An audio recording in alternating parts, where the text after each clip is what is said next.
cannot keep off your eyes and mind from other women and men in social media, in your community, at your workplace. Yes, just know that you're not ready for marriage.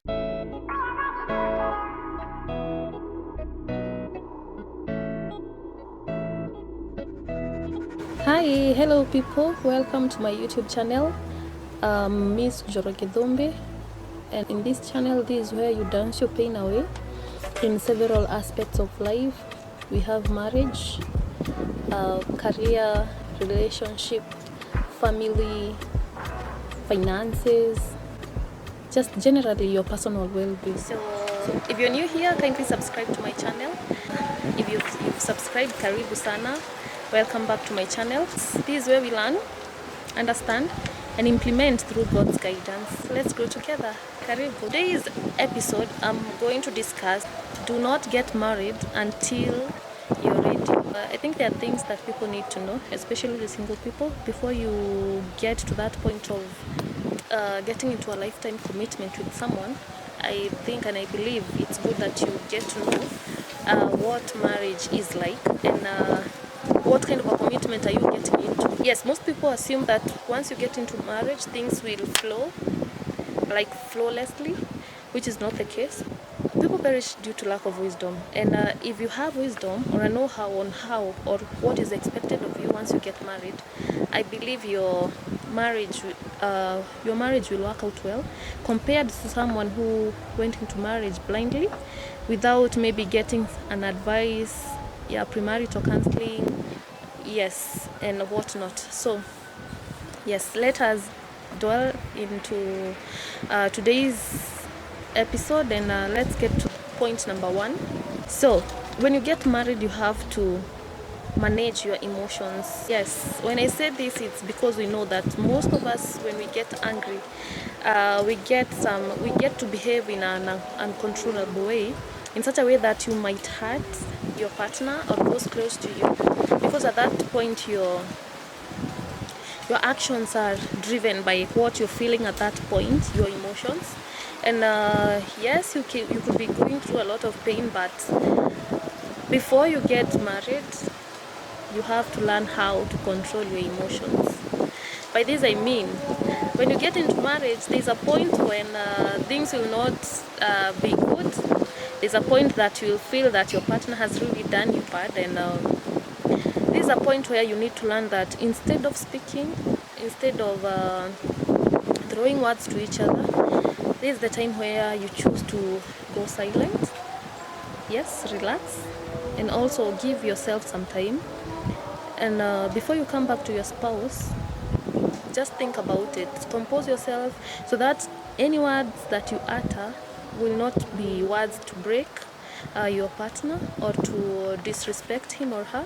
And it's always wise to know how to control your emotions. And if you cannot at that point, you rather leave or just step out of the house or out of the room that you are in with your partner, and come back when you feel like you are ready to talk, when you feel like you're calm and you can now give your partner a chance to talk and also to deliberate on what happened, and also, yes, get to sort out things together.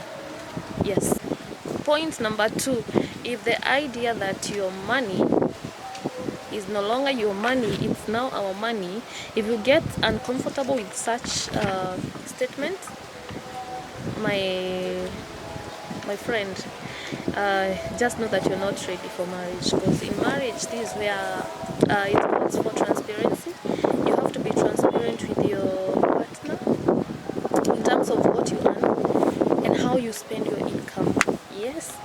Yes, I'm not saying that you necessarily have to submit budgets or you do a profit and loss. A profit and loss, like once you collect proceeds from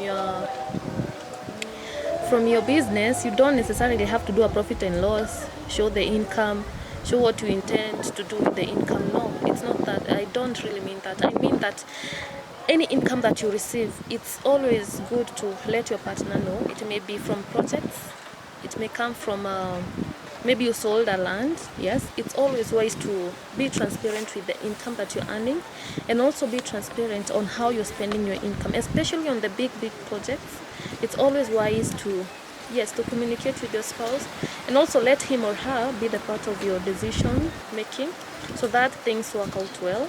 Point number 3, if you cannot keep off your eyes and mind from other women and men in social media, in your community, at your workplace, yes, just know that you're not ready for marriage. Yes, because in marriage, once you commit to your partner, it's a lifetime commitment. Like, it means that you have no any other business with a man or woman out there. Yes, it means that you have dedicated your life to this partner, so that you build each other, and you have that personal relationship with them solely, without having a third party.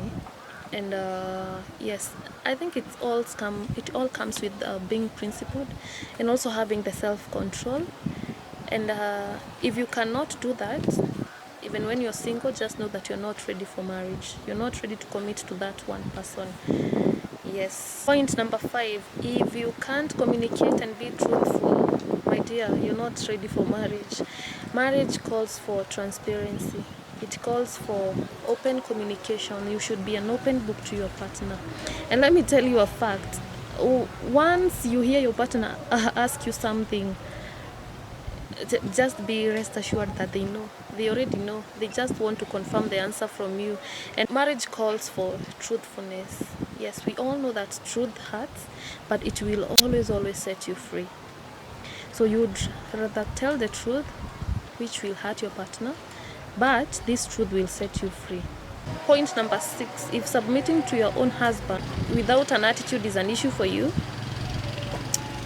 my dear, not ready for marriage. Yes. And it's so sad that most women think that being submissive, it's like you're being subjected to slavery, which is not the case. First of all, you cannot submit to something wrong. Let's agree from there. Yes, a sane person cannot submit to something that you know is wrong. So that is point number 1. So that means if your husband asks you to do something that you know is not rightfully right to do, that is before God and man, yes, you cannot submit to something wrong. Let me tell you about submission. Most women do not know that submission gives you a platform. It gives you a platform to dominate, to show off your feminine energy. Yes. And when I say feminine energy is the kind of energy that as a woman, you act kind, you love, you show care to those close to you, and you serve them unconditionally. That means you serve them without expecting something in return. Yes. And being submissive is very, very rightful. Even in the Bible, we are told that wives should submit to their husband. Once you become a submissive wife, there are things that will work out for you, and there are things that will change, and you will tend to think, why didn't I do this long ago? What happens when you become submissive? You serve your husband. You serve him without expecting something in return. You get me? And when you're serving him, you have this sort of attractiveness, and your husband is more attracted to you. Yes. And he would do anything. He would move mountains just to provide for you, to protect you, to take care of you and your children, to provide for you despite the economic hardship. Yes, just because you are submissive. And let me speak to men as well. The same way respect is earned, it's the same way submission is earned. Yes, because if you're not treating your wife right, if you're the person who goes out there, you see other women, you flirt with women online, you do not provide for your household, you do not bond with your children, during weekend you would rather go and spend time with your boys rather than have time with your family, let me tell you, you won't get that submissive wife. The same way respect is earned, so is submission. And we'll go to the next point number 7. So if you're not willing to support them and their God-given dream, then you're not ready for marriage. Allow me to speak to men first. In this point, you find that most men ask their wives to stop working, but they will provide for them. And most men would rather prefer their wives to be housewives rather than career women, which is not right. And most men, if you would ask them why they do that, they say that they don't want their wives to have that exposure to engage with their colleagues, because this might give them an opportunity to cheat on them. And let me tell you, that is a mistake, because once you tell your wife to be a stay-at-home mom, that is when she'll have a lot of time to be idle, and she can do anything. You cannot watch over a grown-up, so just be willing to support your partner and their God-given dream. Yes. So I'll move to women. If there is a gender that is so supportive in terms of helping their partner achieve their dream or their vision, is the women. Once you show your woman your vision board, you tell her that you want to do this and this within this period, you'll be so shocked that they really do their best to support you with their resources, their time, their support, their advice, their moral support, emotionally, physically. They'll just do anything to see you win. So as a man, what you need to do, just have a vision board. Even before you get into marriage, have a vision board of where you are going. Yes, so that when you get married, your girl of your dreams, the girl of your dreams, you will show her where you're headed to, and you will ask her humbly to work together and to achieve that vision together. But once you don't have anything to show where you're headed to, most women will not be ready to commit to you, because marriage is a lifetime commitment. So you should at least know where you're going. Is your life secure? Is your children's life secure? You see?